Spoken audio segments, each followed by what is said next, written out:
જય શ્રી કૃષ્ણ. નમસ્કાર, પ્રણામ, સ્વાગત છે તમારું આપણી આ યુટ્યુબ ચેનલમાં. આજની કહાની છે વૃદ્ધાવસ્થાનું એકલાપણું. તો મિત્રો, આપણી આજની કહાની ખૂબ જ સમજવાલાયક અને વિચારવાલાયક કહાની બનવાની છે. તો તમને વિનંતી છે કે આ કહાનીને અંત સુધી ધ્યાનથી સાંભળજો અને લાઈક કરી અને બની શકે તો તમારા મિત્રો સાથે શેર કરજો. અને જો તમે આવી જ કહાની સાંભળવા માંગતા હોય તો આ ચેનલને અત્યારે જ સબસ્ક્રાઇબ કરી લેજો, જેથી અમારા આવનારા નવા વિડીયોની માહિતી તમારા સુધી સૌથી પહેલા પહોંચે.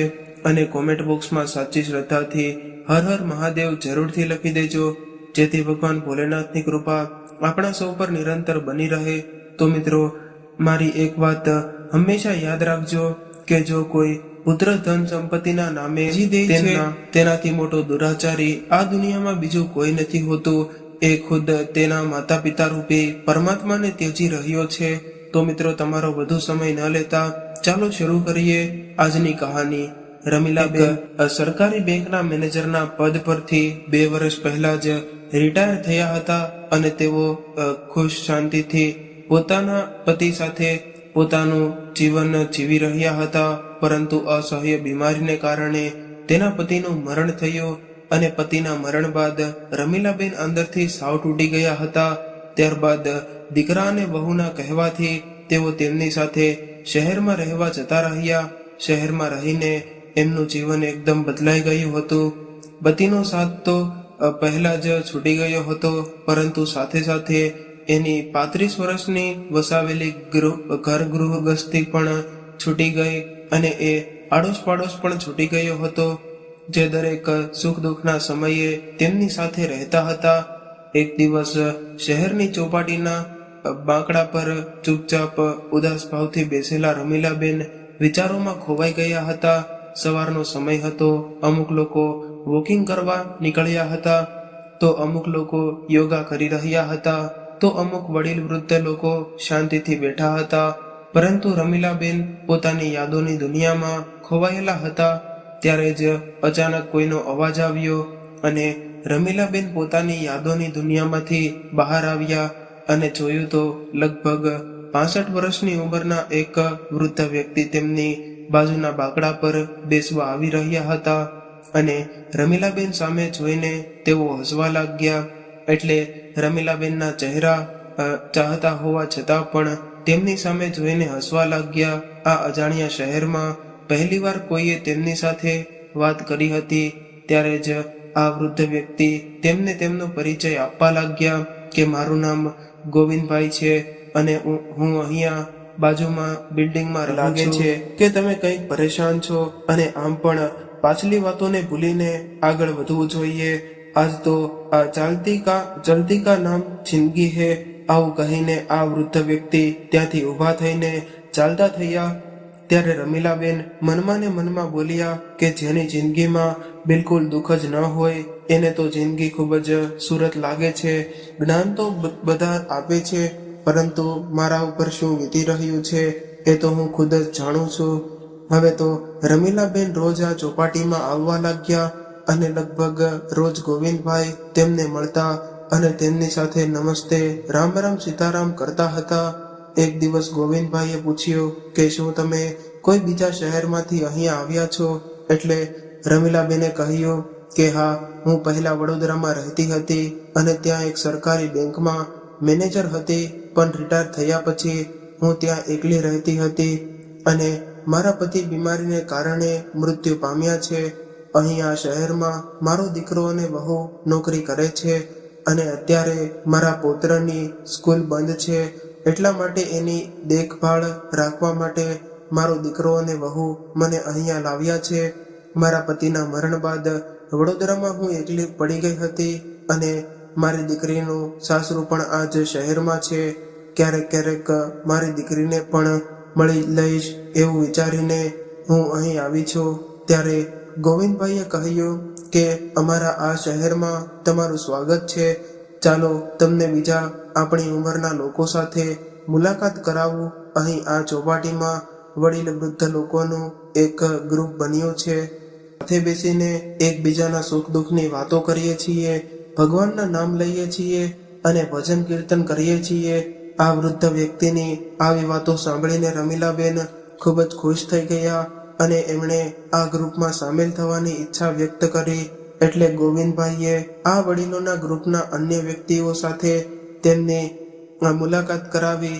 આ વૃદ્ધ લોકોના ગ્રુપમાં ઘણા બધા લોકો પોતાના જીવન સાથીને ગુમાવી ચૂક્યા હતા, એકલા પડી ગયા હતા. પરંતુ રમીલાબેને જોઈને હેરાન પડી ગયા કે બધા જ વડીલો જિંદાદિલ અને ગર્વથી પોતાનું જીવન જીવી રહ્યા હતા. હવે આ લોકો સાથે મુલાકાત કરીને રમીલાબેનની તમામ ઉદાસી દૂર થઈ ગઈ અને રોજ સવાર સાંજ આ વૃદ્ધ લોકોના ગ્રુપ સાથે મળીને વાતો કરીને પોતાનો સમય વિતાવવા લાગ્યા. ઘણી વખત રમીલાબેન પોતાની દીકરી સાથે ફોન પર વાત કરતા કરતા ચોપાટીમાં આવવા વાળા વૃદ્ધ લોકો વિશે પણ વાતો કરતા રહેતા અને દીકરીને પણ એમની માતા તેની ઉંમરના લોકો સાથે હળી મળીને રહે એ જોઈને ખુશી મળતી હતી. એક દિવસ રમીલાબેને જોયું કે ચોપાટીમાં આવવાવાળા દરેક વડીલ એનાથી મોટા હતા, પરંતુ બધા લોકો ખૂબ તંદુરસ્ત હતા અને તેઓ ખુદને અપ ટુ ડેટ કરતા હતા. અને જ્યારે ઘરે આવીને રમીલાબેને પોતાનો ચહેરો અરીસામાં જોયો તો તેને એવું લાગ્યું કે સમય આવતા પહેલા જ મેં ખુદને વૃદ્ધ બનાવી લીધી છે. આવું વિચારીને તુરંત જ રમીલાબેન બજારમાંથી એક હેર કલર ખરીદી લાવ્યા અને પોતાના વાળમાં કલર લગાડી લીધો.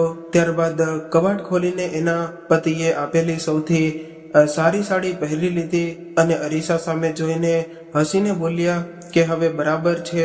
હવે સાંજના સમયે જ્યારે રમીલાબેન ચોપાટીમાં જોવા બહાર નીકળ્યા અને એ જ સમયે તેમની વહુની નજર તેની ઉપર પડી અને રમીલાબેનને જોઈને આશ્ચર્યચકિત રહી ગઈ અને તેમની સાસુને કહેવા લાગી કે આ બધું શું છે માજી. તેમણે તરત જ એના પતિ ચેતનને બોલાવ્યો અને કહ્યું કે જુઓ તો ખરા, આખરે શું થઈ ગયું છે તમારી માને. શું અત્યારે એમની ઉંમર છે આવા શણગાર કરવાની? અને જ્યારે દીકરાએ તેમની માતા તરફ જોયો તો તે મોઢા આડા હાથ રાખીને હસવા લાગ્યો અને ત્યારે તેમની વહુ બોલી કે માજી, આ બધું પહેરવાની હવે તમારી ઉંમર નથી રહી અને હવે તો પિતાજી પણ આ દુનિયામાંથી નથી રહ્યા અને તમને આવો શણગાર કરો એ સારું ન કહેવાય. તેમના દીકરા અને વહુનો આવો વ્યવહાર જોઈને રમીલાબેનનું દિલ તૂટી ગયું અને તેઓ ચૂપચાપ પોતાના રૂમમાં જઈને બેસી ગયા. હવે એમણે ચોપાટીમાં જવાનું મન જ ન થયું અને તેઓ વિચારવા લાગ્યા કે કદાચ હું આજે સારી રીતે તૈયાર થઈ હતી તો એમાં શું ગુનો કરી દીધો હતો. મેં આજે સુધી મારા દીકરાની વહુને કોઈ પણ વાત પર રોકી નથી. તે તેની મરજી હોય કે કપડાં પહેરે છે અને મરજીથી ખાય છે અને તેની મરજીથી બહાર આવતી જતી રહે છે. ત્યારે હું તો હંમેશા એવું વિચારતી હતી કે હવે સમય બદલી ગયો છે અને મોટા શહેરના લોકો મોડર્ન હોય છે અને આજે મેં થોડું ઘણું મારા માટે વિચાર્યું તો મારી વહુએ મારી આવી મજાક બનાવી દીધી. આવું વિચારીને રમીલાબેનની આંખોમાં આંસુ આવવા લાગ્યા. ત્યારે જ રમીલાબેનના ફોનમાં એના ગ્રુપના અન્ય સભ્યોના ફોન આવવા લાગ્યા. એટલે રમીલાબેન તરત જ ઊભા થઈ ગયા અને ખુદને કહેવા લાગ્યા કે નહીં, હું મારી જિંદગી મારી રીતે જીવીશ. આવું વિચારીને રમીલાબેન ચોપાટીમાં જવા માટે નીકળી ગયા. રમીલાબેન ખુદ માટે જીવી રહ્યા હતા અને એના પેન્શનના પૈસા પણ તેમને સારા એવા મળતા હતા અને એ પૈસા આજ દિવસ સુધી રમીલાબેન એના દીકરા અને વહુને આપતા રહ્યા હતા. પરંતુ આ મહિનાના પેન્શનના પૈસા રમીલાબેને દીકરાને ન આપ્યા અને ખુદ માટે વાપર્યા હતા. ચોપાટીમાં રમીલાબેનની ઘણી બધી સહેલીઓ પણ બની ગઈ હતી. રમીલાબેન તેમની સાથે માર્કેટમાં જઈને પોતાના માટે પોતાની મનપસંદના કપડાં અને વસ્તુઓ ખરીદી લીધી હતી. આ બધું જોઈને તેમની પુત્રવધૂને આ બધી વાતો ખટકી રહી હતી અને વહુ પોતાના પતિના કાન ભરવા લાગી અને કહેવા લાગી કે તમે માજીને આ બધું કરતા કેમ રોકતા નથી? તેઓ કેટલો બધો ફાલતુ ખર્ચો કરવા લાગ્યા છે અને હવે તો તેમના પેન્શનના પૈસા પણ આપણને નથી મળતા અને તેઓ આપણા ઘરે આવ્યા ત્યારથી આપણો ખર્ચો પણ વધી ગયો છે. પત્નીની વાતોમાં આવીને રમીલાબેનનો દીકરો રમીલાબેન પાસે આવ્યો અને કહેવા લાગ્યો કે માજી, આ મહિનાના પેન્શનના પૈસા તમે મને શા માટે નથી આપ્યા? દીકરાની આવી વાત સાંભળીને રમીલાબેન હેરાન રહી ગયા. ત્યારે જ એની વહુ બોલી કે માજી, આ ઉંમરમાં આવા ખોટા ખર્ચા કરો છો એ સારી વાત ન કહેવાય. તમે તો ચોપાટીમાં જવા લાગ્યા ત્યારથી આઝાદ પંછીની જેમ ઉડવા લાગ્યા છો. ત્યારે જ રમીલાબેને કહ્યું કે વહુ, મેં તમને બંનેને પૂરી આઝાદી આપી છે, એટલે હવે તમે લોકો મારી આઝાદી નક્કી ન કરી શકો અને હું જે કંઈ પણ કરીશ એ મારી મરજીથી કરીશ. રમીલાબેનની આવી વાત સાંભળીને દીકરો અને વહુ ચૂપ થઈ ગયા. રમીલાબેન રસોઈ બનાવવામાં ખૂબ જ નિપુણ હતા.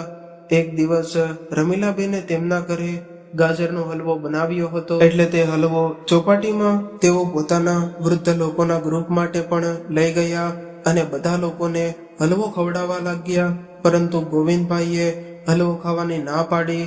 એટલે રમીલાબેને પૂછ્યો કે શું તમને ગાજરનો હલવો પસંદ નથી? એટલે ગોવિંદભાઈ કહેવા લાગ્યા કે ગાજરનો હલવો તો મને ખૂબ જ પસંદ છે, પણ મને ડાયાબિટીસ અને બ્લડ પ્રેશરની બીમારી રહે છે, એટલા માટે હું બહાર નથી ખાતો અને ઘરે બનાવતા પણ મને નથી આવડતો, એટલા માટે મેં ગાજરનો હલવો ખાવાનું જ છોડી દીધું છે. ત્યારે રમીલાબેને કહ્યું કે તો શું તમારા ઘરે કોઈ નથી? રમીલાબેનની વાત સાંભળીને ગોવિંદભાઈ કંઈ બોલ્યા નહીં અને તેની આંખોમાંથી આંસુ નીકળવા લાગ્યા અને તેઓ ચૂપચાપ પોતાના ઘરે જવા નીકળી ગયા. હવે 2 દિવસ વીતી ગયા હતા, પરંતુ ગોવિંદભાઈ ચોપાટીમાં આવ્યા નહીં. એટલે રમીલાબેનને ગ્રુપના બીજા સભ્યોને પૂછ્યું. તેમને ખબર પડી કે ગોવિંદભાઈનો ફોન પણ નથી ઉઠાવી રહ્યા. ત્યારે રમીલાબેનને મનમાં એની ચિંતા થવા લાગી. વારે વારે ગોવિંદભાઈનો હસતો ચહેરો એમની સામે આવી રહ્યો હતો. જ્યારે સાંજે ઘરે જવા માટે રમીલાબેન ચોપાટીમાંથી નીકળ્યા એટલે તેઓ સીધા ગોવિંદભાઈના ઘર તરફ વળી ગયા અને એના ઘરે પહોંચીને ડોરબેલ વગાડી. એટલે ગોવિંદભાઈ લડખાતા પગલે ચાલીને દરવાજો ખોલવા આવ્યા. દરવાજો ખોલીને જોયો તો સામે રમીલાબેન ઊભા હતા. એટલે તેઓ તેમને ત્યાં આવેલા જોઈને ચોંકી ગયા અને ત્યારબાદ રમીલાબેન ગોવિંદભાઈના ઘરની અંદર ગયા અને ગોવિંદભાઈની આવી હાલત જોઈને રમીલાબેન હેરાન રહી ગયા કે તમારી તબિયત આટલી બધી ખરાબ છે તો પણ તમે તમારી સાર સંભાળ રાખવા માટે કોઈ નથી. ત્યારે ગોવિંદભાઈએ કહ્યું કે હું એકલો જ રહું છું. આ વાત સાંભળીને રમીલાબેનને બેચેની થવા લાગી કે આટલો બધો ચિંતાદિલ માણસ અને બિલકુલ એકલો રહે છે અને અત્યારે તે બીમારીની હાલતમાં તો પણ કામ કરવા વાળું કોઈ નથી. ત્યારબાદ રમીલાબેને તેના ગ્રુપના અન્ય સભ્યોને ફોન કરીને ગોવિંદભાઈના ઘરે બોલાવ્યા. ગોવિંદભાઈએ તો ઘણી ના પાડી, પરંતુ રમીલાબેને કહ્યું કે શું વાત કરી રહ્યા છો તમે? જે વ્યક્તિએ મને જીવવાનું શીખવાડ્યું છે એવા વ્યક્તિને હું એકલા કેવી રીતે છોડી શકું? થોડી વારમાં એની મદદ માટે એનું આખું ગ્રુપ આવી ગયું અને ગોવિંદભાઈને ડૉક્ટર પાસે લઈ ગયા અને ગોવિંદભાઈનો ઈલાજ કરાવ્યો. પરંતુ ડૉક્ટરે એને ખાવા પીવાનું ધ્યાન રાખવાનું કહ્યું હતું અને ગોવિંદભાઈના ઘરે ખાવા પીવાની સમસ્યા હતી. એટલે રમીલાબેન સહિત ગ્રુપની અન્ય મહિલાઓએ પોતાના ઘરે 3 ટાઈમનું ભોજન બનાવીને ગોવિંદભાઈને આપવાની જવાબદારી લીધી. હવે સમય પર રમીલાબેને એને દવા પીવાની સલાહ આપતા રહેતા હતા. થોડા દિવસોમાં જ ગોવિંદભાઈ બિલકુલ સ્વસ્થ થઈ ગયા અને પાછા ચોપાટીમાં આવવા લાગ્યા. એક દિવસ રમીલાબેને એને પૂછી લીધું કે શું તમારું આ દુનિયામાં કોઈ નથી રહ્યું? આજે રમીલાબેનની વાત સાંભળીને ગોવિંદભાઈ ટાળી ન શક્યા અને પોતાના અતીતના પન્ના એક એક કરીને ખોલવા લાગ્યા અને કહેવા લાગ્યા કે શું એ દિવસો હતા કે જ્યારે મારા વિવાહ થયા હતા, કેટલા બધા સપના સજાવ્યા હતા અમે બંને પતિ પત્નીએ, પરંતુ વિવાહના 10 વર્ષ સુધી અમારા ઘરે કોઈ સંતાન નહોતું થયું. ઘણી બધી દવાઓ લીધી, ત્યારબાદ અમારા ઘરે એક દીકરાનો જન્મ થયો અને મારા નાના એવા પરિવારમાં અમે લોકો ખૂબ જ ખુશ હતા. પરંતુ આ ખુશી કદાચ ભગવાનને મંજૂર નહોતી. તેથી હજુ તો મારો દીકરો 5 વર્ષનો થયો હતો ત્યારે જ મારી પત્નીનું એક અકસ્માતને કારણે મરણ થઈ ગયું. આટલું બોલતા બોલતા ગોવિંદભાઈની આંખોમાં શું આવી ગયું. ત્યારબાદ ફરી કહેવા લાગ્યા કે મારા સગા સંબંધીઓએ મને બીજા લગ્ન કરવાની સલાહ આપી હતી, પરંતુ હું મારા એકના એક દીકરાને નવી માના હાથોમાં સોંપવા નહોતો માંગતો. મારા દીકરાને મા અને બાપ બંનેનો પ્રેમ મેં એકલાએ જ આપ્યો હતો. મારા દીકરાને ક્યારેય કોઈ પણ ચીજની કમી નહોતી રહેવા દીધી. પરંતુ જુઓ ને, મારા દીકરાએ મારી સાથે શું કર્યું. 1 મહિના માટે અમેરિકા ફરવા જઈ રહ્યા છે. આવું કહીને દીકરો અને વહુ ઘરેથી નીકળ્યા હતા. પરંતુ ત્યારબાદ મને ખબર પડી કે જે મકાનમાં અમે લોકો રહેતા હતા એ મકાન તો દીકરાએ અમેરિકા ગયા પહેલા જ વેચી દીધું હતું અને મકાન ખરીદવા વાળાને કહ્યું હતું કે 2 મહિના બાદ આ મકાન ખાલી કરાવી લેજો. ત્યારબાદ દીકરો ક્યારેય પાછો ન આવ્યો. આટલું કહીને ગોવિંદભાઈ જોર જોરથી રડવા લાગ્યા. થોડી વાર બાદ શાંત થઈને ફરી કહેવા લાગ્યા કે એ તો ભગવાનની દયાથી મારા રિટાયરમેન્ટના પૈસા મેં એફડીમાં રાખ્યા હતા એટલે હું બચી ગયો, નહીંતર તો હું આજે રોડ પર આવી ગયો હોત. ત્યારબાદ મેં તે પૈસાથી આ 2 રૂમ વાળું મકાન ખરીદ્યું અને અહીં રહેવા કહેતા કહેતા ગોવિંદભાઈ એક ધારા રડી રહ્યા હતા. ત્યારે રમીલાબેને એને આશ્વાસન આપ્યું અને કહ્યું કે અરે તમે જ તો મને કહેતા હતા કે દરેક સમયે હસતું રહેવું જોઈએ અને તમે જ એ વાત ભૂલી ગયા. હવે આ બંનેને એકબીજામાં એક એવા મિત્ર દેખાઈ રહ્યા હતા કે જે એકબીજાનું સુખ દુઃખ વહેંચી શકે.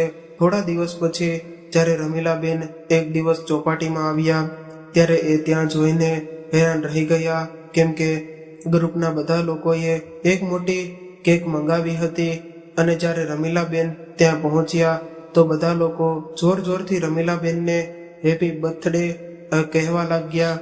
આ બધા જ વૃદ્ધ મિત્રોનો આટલો બધો પ્રેમ જોઈને રમીલાબેનની આંખોમાં ખુશીના આંસુ આવી ગયા.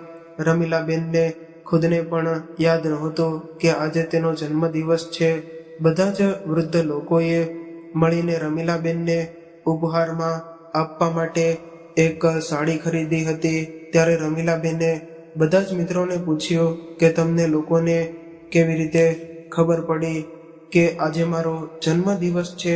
એટલે ગોવિંદભાઈ કહેવા લાગ્યા કે આજના આધુનિક સમયમાં સોશિયલ મીડિયાથી ખબર પડી જાય છે કે કોનો જન્મદિવસ ક્યારે છે. હવે જન્મદિવસ ઉજવીને રમીલાબેન ઉપહારમાં મળેલી સાડી લઈને પોતાના ઘરે આવીને તેમણે તે સાડી ડાઇનિંગ ટેબલ પર મૂકી દીધી અને તેમના રૂમમાં ગયા. ત્યારે જ તેમની વહુની નજર આ સાડી પર પડી. એટલે તે કહેવા લાગી કે અરે ચેતન, આટલી સરસ સાડી તમે મારા માટે લાવ્યા છો, થેન્ક યુ ચેતન. ત્યારે જ ચેતન ચોંકી ગયો, પરંતુ એ બોલ્યો નહીં કે આ સાડી હું લાવ્યો નથી. જ્યારે રમીલાબેન ફ્રેશ થઈને આવ્યા ત્યારે કહેવા લાગ્યા કે આ સાડી મારી છે. એટલે વહુએ કહ્યું કે સાડી તો ખૂબ સરસ છે, પરંતુ તમે આનું શું કરશો? એમ કહીને વહુએ સાડી ઉઠાવવા માટે હાથ લાંબો કર્યો. એટલે રમીલાબેને સાડી લઈને કહ્યું કે નહીં, આ સાડી મારા માટે ખૂબ જ અનમોલ છે. વહુ એની સાસુ સામે જોતી રહી ગઈ. ત્યારે રમીલાબેને કહ્યું કે આજે મારો જન્મદિવસ હતો એટલે ચોપાટીમાં વૃદ્ધ લોકોના ગ્રુપના બધા જ લોકોએ મળીને મને આ સાડી ઉપહારમાં આપી છે. આ વાત સાંભળીને દીકરો અને વહુ હેરાનીથી કહેવા લાગ્યા કે માજી, તમારો જન્મદિવસ હતો. આજે આવું કહેતા કહેતા બંનેના મોઢા શરમથી ચૂકી ગયા. ત્યારબાદ દીકરો બોલ્યો કે તમે તમારો જન્મદિવસ મનાવતા નથી ને, એટલા માટે અમને યાદ નથી રહ્યો કે એ જ સમયે રમીલાબેન જૂના સમયની યાદોમાં ખોવાઈ ગયા, જ્યારે એ પોતાના બાળકોના જન્મદિવસના અવસર પર આખો દિવસ રસોડામાં ઊભા રહીને એમની મનપસંદ રસોઈ બનાવતી રહેતી અને સાંજે દીકરાના બધા જ મિત્રોને બોલાવીને પાર્ટી આપતી હતી. પરંતુ ફરી વિચારવા લાગ્યા કે સમયની વાત છે, જ્યારે દીકરો અને વહુ એની જિંદગીમાં મસ્ત છે તો ઘરના વડીલોએ પણ પોતાના માટે જીવવું જોઈએ. પરંતુ રમીલાબેનની વહુએ સાસુમાનું આ પરિવર્તન પસંદ નહોતું આવી રહ્યું. એક દિવસ જ્યારે રમીલાબેન ચોપાટીમાં ગયા તો પોતાના મોબાઈલ સાથે લઈ જવાનું ભૂલી ગયા. એ દિવસે વહુ અને દીકરો જલ્દી આવી ગયા હતા અને વહુની નજર સાસુમાના મોબાઈલ પર પડી એટલે મોબાઈલ ઉઠાવીને ચેક કરવા લાગી. પરંતુ જ્યારે તેણે જોયું કે સાસુમાં વોટ્સએપ અને ફેસબુક પણ યુઝ કરે છે તો વહુ આ જોઈને હેરાન રહી ગઈ અને પોતાના પતિના કાન ભરવા લાગી અને કહેવા લાગી કે જુઓ માજીના મોબાઈલમાં ગોવિંદભાઈએ મોકલેલા ગુડ મોર્નિંગ અને ગુડ નાઇટના મેસેજ જુઓ. હવે તો દીકરાને પણ પોતાના મા ઉપર શંકા થવા લાગી. બસ પછી તો શું હતું, જ્યારે રમીલાબેન ઘરે પાછા આવ્યા એટલે દીકરો અને વહુ બંને તો જાણે તૈયાર બેઠા હતા માજી પર તૂટી પડવા માટે. રમીલાબેનને કંઈ પણ બોલવાનો મોકો આપ્યા વગર વહુ અને એનો દીકરો માના ચરિત્ર પર આંગળી ઉઠાવવા લાગ્યા. આ સાંભળીને રમીલાબેન હેરાન રહી ગયા. થોડીવાર બાદ ખુદને સંભાળીને રમીલાબેન કહેવા લાગ્યા કે વહુ, 2 દિવસ પહેલા જ તારી ઓફિસના દોસ્તો માટે તે ઘરે પાર્ટી રાખી હતી અને એ પાર્ટીમાં તારી ઓફિસના બધા જ દોસ્તો આવ્યા હતા. એમાંથી ઘણા બધા પુરુષો પણ હતા અને મહિલાઓ પણ હતી, પરંતુ મેં તો તારા ચરિત્ર પર ક્યારેય આંગળી નથી ઉઠાવી. તો પછી તું મારા વિશે આવું કેવી રીતે બોલી શકે છે? રમીલાબેનના મોઢેથી આવો જવાબ સાંભળીને એની વહુ બોલવા માટે કોઈ શબ્દો નહોતા મળી રહ્યા એટલે તરત જ ત્યાંથી ઊભી થઈને પોતાના રૂમમાં જતી રહી. બીજા દિવસે દીકરો અને વહુ ઓફિસે ગયા બાદ જ્યારે રમીલાબેન એના પૌત્ર માટે જમવાનું બનાવવા માટે રસોડામાં ગયા તો નીચે પાણી ઢોળાયેલું હોવાને લીધે તેનો પગ લપસી ગયો અને તેઓ પડી ગયા. પડી જવાને લીધે તેના હાથમાં ગંભીર ઈજા થઈ અને કમરમાં પણ ખૂબ જ દુખાવા લાગ્યું હતું. દાદીને પડી ગયેલા જોઈને તેના પુત્રએ તરત જ પપ્પાને ફોન કરીને બધી વાત જણાવી અને તેને જલ્દીથી ઘરે લાવવા માટે કહ્યું અને ત્યારબાદ દવાખાને ગયા એટલે ડૉક્ટરે ચેક કરીને કહ્યું કે માજીના હાથમાં ફ્રેક્ચર થયું છે. ત્યારે તેના હાથમાં પ્લાસ્ટર લગાવ્યો અને દવા આપી અને સાંજ સુધીમાં ઘરે મોકલી દીધા. પરંતુ હવે રમીલાબેનનું ચોપાટીમાં જવાનું બંધ થઈ ગયું હતું અને ગોવિંદભાઈ એને ફોન અથવા તો મેસેજ કરતા તો રમીલાબેન એને કોઈ પણ વાતનો જવાબ નહોતા આપતા અને ચૂપચાપ સૂતા રહેતા હતા. હવે તો કામવાળી બાઈ રોજ જમવાનું બનાવીને આવી જતી અને દીકરો અને વહુ રોજ પોતાના કામ પર જતા રહેતા. દીકરાએ અને વહુએ બંનેમાંથી કોઈએ પણ એક દિવસની રજા લેવાનું પણ જરૂરી ન સમજ્યું. રમીલાબેનને ઉઠવા બેસવામાં પણ તકલીફ થઈ રહી હતી, પરંતુ કોઈને ક્યાં ફરક પડતો હતો. એક દિવસ ગ્રુપના બધા જ વૃદ્ધ લોકો રમીલાબેનના ઘરે આવ્યા. કોઈના હાથમાં ફૂલ હતા તો કોઈના હાથમાં શુભેચ્છા કાર્ડ હતા, કોઈ સમોસા લાવ્યો હતા તો કોઈ જલેબી લાવ્યો હતો. આ જોઈને પથારી પર પડેલા રમીલાબેનને એવું લાગ્યું કે કોઈ પોતાનું મળી ગયું છે. રમીલાબેનના ચહેરા પર પાછી મુસ્કુરાહટ આવી ગઈ. હસી મજાક કરતા કરતા બધા જ વૃદ્ધ વડીલોએ વ્યંજનો ખાવાનો આનંદ લીધો અને હવે 1 કલાક વીતી ગઈ હતી અને રમીલાબેનને ચિંતા થવા લાગી કે હવે આ દીકરા અને વહુના આવવાનો સમય થઈ ગયો છે. એટલે મનમાં ને મનમાં એણે ડર લાગી રહ્યો હતો કે વહુ આ બધું જોઈને શું કહેશે. કે એ જ સમયે દરવાજાનો બેલ વાગ્યો અને દીકરો અને વહુ અંદર આવી ગયા અને અંદરનું દ્રશ્ય જોઈને હેરાન રહી ગયા. હવે બધા જ લોકોના ગયા બાદ એની વહુ કહેવા લાગી કે આ મારું ઘર છે, કોઈ ધર્મશાળા નથી કે જેને જુઓ એ મોઢું ઉઠાવીને આવતા રહે છે. અને માજી, તમને અમારી સામે તો ખૂબ જ દુખાવો થાય છે, એવું નાટક કરો છો અને અમારી પીઠ પાછળ તમારા દોસ્તોને બોલાવીને ઘરમાં પાર્ટી કરો છો અને તમને કંઈક શરમ તો કરો કે તમારી આવી હરકતોથી મારા બાળક પર કેવી અસર પડશે. વહુની આવી વાત સાંભળીને રમીલાબેન ચૂપચાપ સૂઈ ગયા. આજે એને પોતાના પતિની યાદ આવી રહી હતી અને વિચારી રહ્યા હતા કે મારા પતિ જીવતા હોત તો કોઈની તાકાત નથી કે કોઈ મારી ઉપર આંગળી પણ ઉઠાવી શકે, પરંતુ આજે હું અપમાનના કડવા ઘૂંટડા પીવા મજબૂર થઈ છું. ધીમે ધીમે સમય વીતવા લાગ્યો અને લગભગ 1.5 મહિના બાદ રમીલાબેનનું પ્લાસ્ટર ઉતારી દીધું. હવે રમીલાબેન ઉપરથી ચોપાટીમાં જવા લાગ્યા. ધીરે ધીરે એની મુસ્કુરાહટ પાછી આવવા લાગી, પરંતુ વહુના કડવા શબ્દો બંધ થવાનું નામ નહોતા લઈ રહ્યા. અને દીકરોને આ બધું જાણતો હોવા છતાં પણ અજાણ બની ગયો હતો. પરેશાન થઈને એક દિવસ રમીલાબેને નક્કી કરી લીધું કે બસ હવે વધારે નથી સહન કરવું. હું મારું મોટા ભાગનું જીવન તો જીવી છું અને કોણ જાણે હવે ક્યારે મારા જીવનનો અંત આવી જાય તો મારા જીવતા અંત સમય પહેલા હું મારા ખુદ માટે જીવવા માંગુ છું અને મારું સારું લાગે કે એવી રીતે જીવવા માંગુ છું. દીકરા અને વહુનો મોહ છોડીને એક દિવસ એમણે નિર્ણય કરી લીધો અને તેમણે સામેની બિલ્ડિંગમાં 2 રૂમ વાળો એક ફ્લેટ ભાડે રાખી લીધો.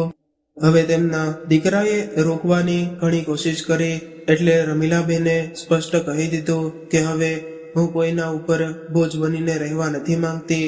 ત્યારે તેમની વહુ બોલી કે હા, તમને તો હવે પાંખો આવી ગઈ છે, એટલે તમે તો હવે આઝાદ ફરશો.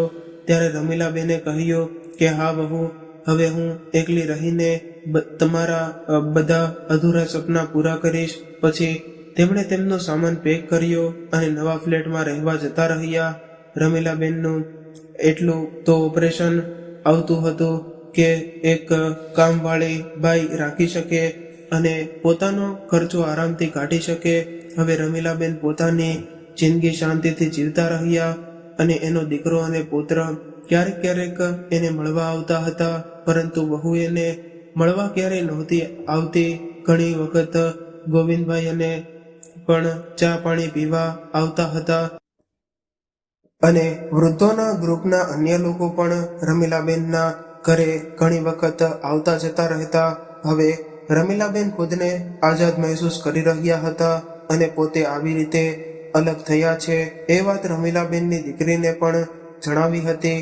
આ વાતથી દીકરીને થોડું દુઃખ તો લાગ્યું, પરંતુ એક શાંતિ પણ મળી હતી, કેમ કે મારી માં હવે પોતાની મરજીથી જીવન જીવી શકશે.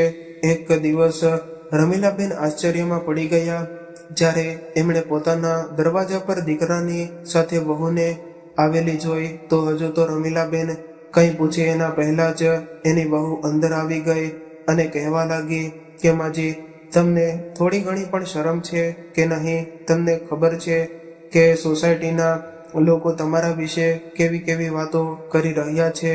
આખરે તમારા અને ગોવિંદભાઈ વિશે વચ્ચે શું ચાલી રહ્યું છે? ત્યારે જ રમીલાબેને કહ્યું કે બેટા, મારે દુનિયાના લોકોની વાતોથી કંઈ ફરક નથી પડતો.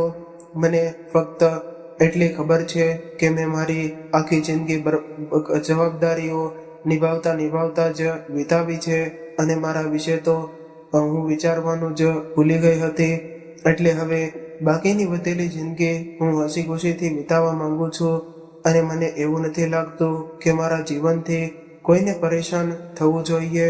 અને રહી વાત ગોવિંદભાઈની, તો એમણે તો મને જીવન મરણ શીખવાડ્યું છે અને નહીંતર તો હું પૂરી રીતે તૂટી ગઈ હતી. ત્યારે એનો દીકરો કહેવા લાગ્યો કે માં, તમે આ લોકોને જાણતા નથી. આવા લોકો પોતાના પણું બતાવીને ભોળા લોકોને લૂંટી લે છે. એટલે રમીલાબેને કહ્યું કે દીકરા, મેં મારા વાળ તડકામાં રહીને સફેદ નથી કર્યા અને આમ પણ જેણે પોતાનાઓને લૂંટી લીધા હોય એને બીજા શું લૂંટી શકે? તે મારી પાસે વધવા લીધું છે કંઈ કે બીજા કોઈ લૂંટી શકે? ગોવિંદભાઈ એના દરવાજાની બહાર ઊભા રહીને આ બધી વાતો સાંભળી રહ્યા હતા અને એવો અંદર આવ્યા. એટલે એણે જોઈને રમીલાબેનના દીકરા અને વહુનું મોઢું ખુલ્લું રહી ગયું અને ગોવિંદભાઈને જોઈને દીકરા અને વહુની ઘરની બહાર જવા લાગ્યા.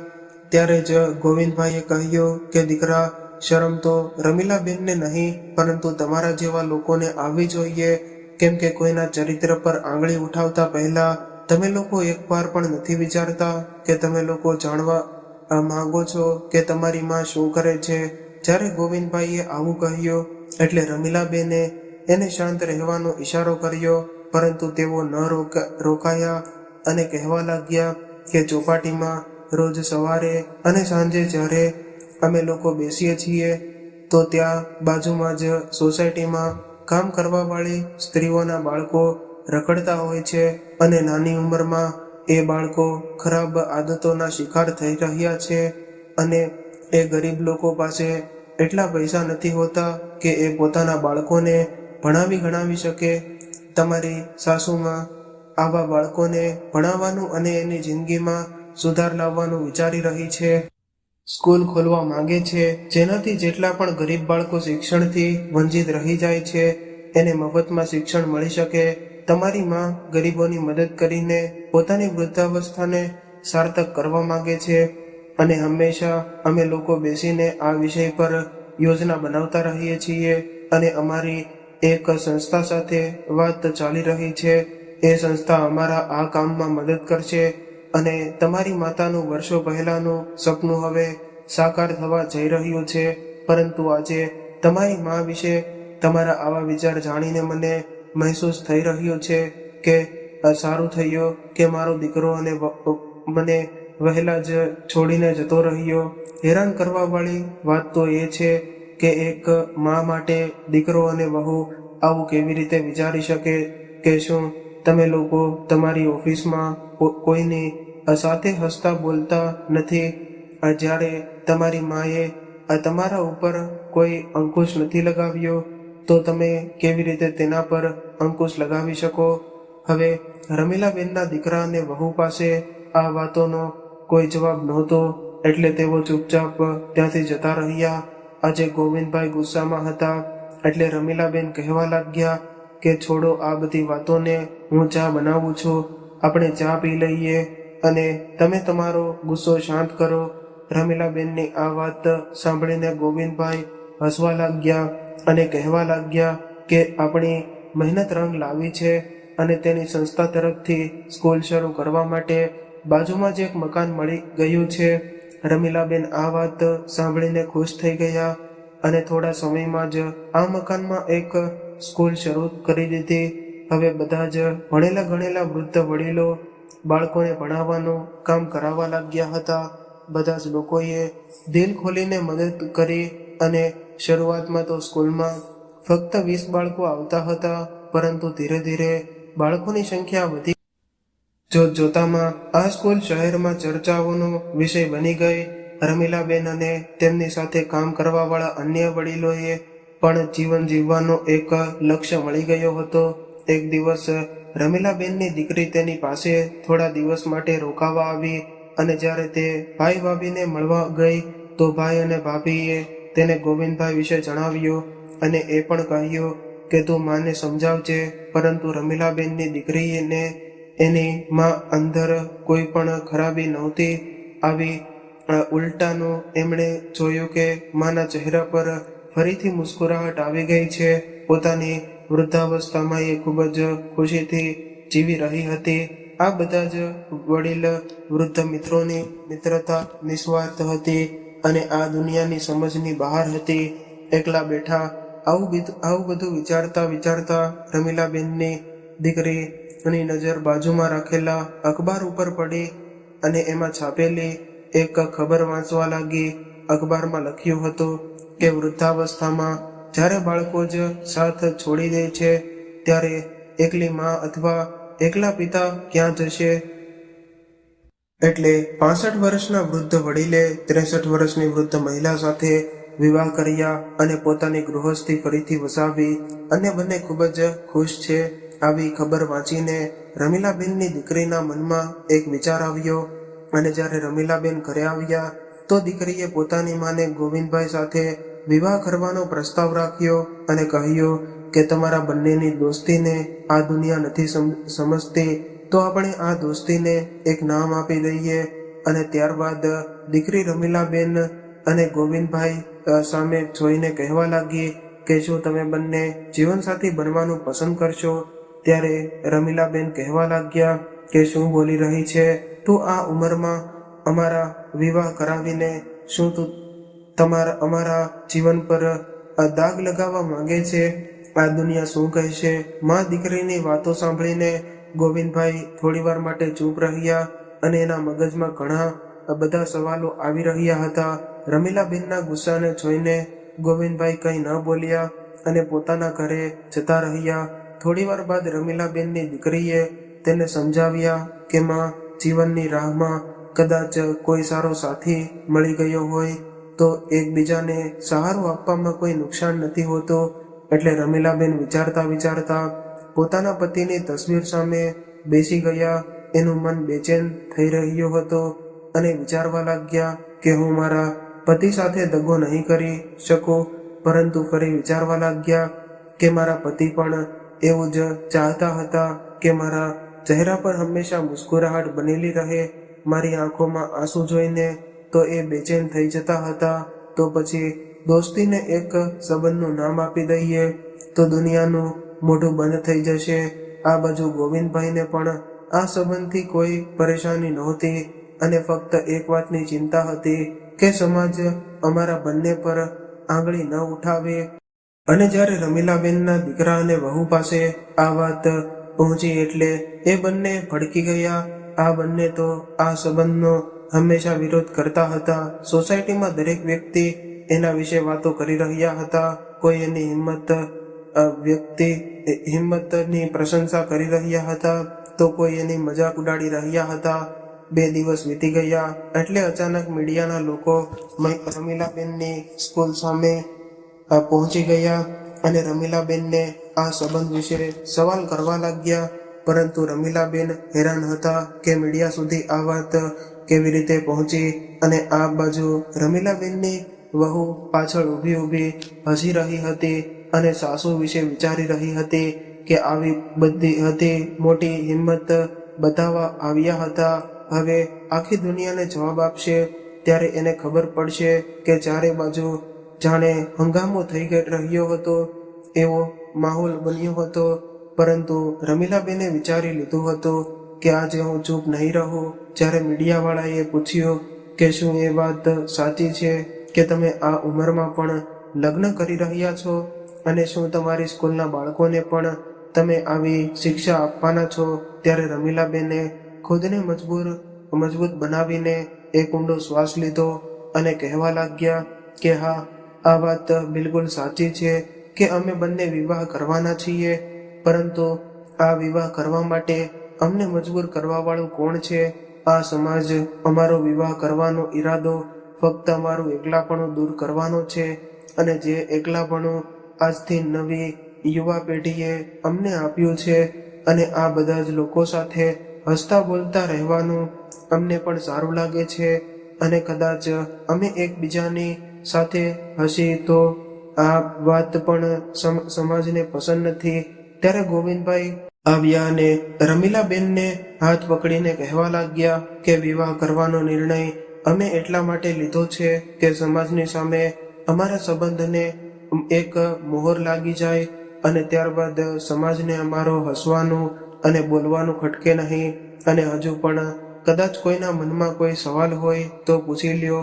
ત્યારે કોઈ લોકોમાંથી તાળીઓનો અવાજ આવવા લાગ્યો અને આ તાળીઓ રમીલાબેન અને ગોવિંદભાઈના વૃદ્ધ વડીલ મિત્રો વગાડી રહ્યા હતા. જોતજોતામાં આખી સ્કૂલ તાળીઓના અવાજથી ગુંજી ઉઠી અને બધા જ લોકો એના સાહસની સરાહના કરવા લાગ્યા. તો મિત્રો, આજની કહાની તમને કેવી લાગી કોમેન્ટ કરીને જરૂરથી જણાવજો.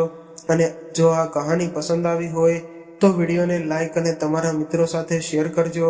જો આવી જ કહાની સાંભળવા માંગતા હોય તો આ ચેનલને સબસ્ક્રાઇબ જરૂરથી કરજો. તો ચાલો હવે ફરી મળીશું એક નવી કહાની સાથે. ત્યાં સુધી તમામ મિત્રોને જય શ્રી કૃષ્ણ. રાધે રાધે. હર હર મહાદેવ. આ કહાનીને પૂરેપૂરી સાંભળવા માટે તમારો ખૂબ ખૂબ આભાર. Thank you.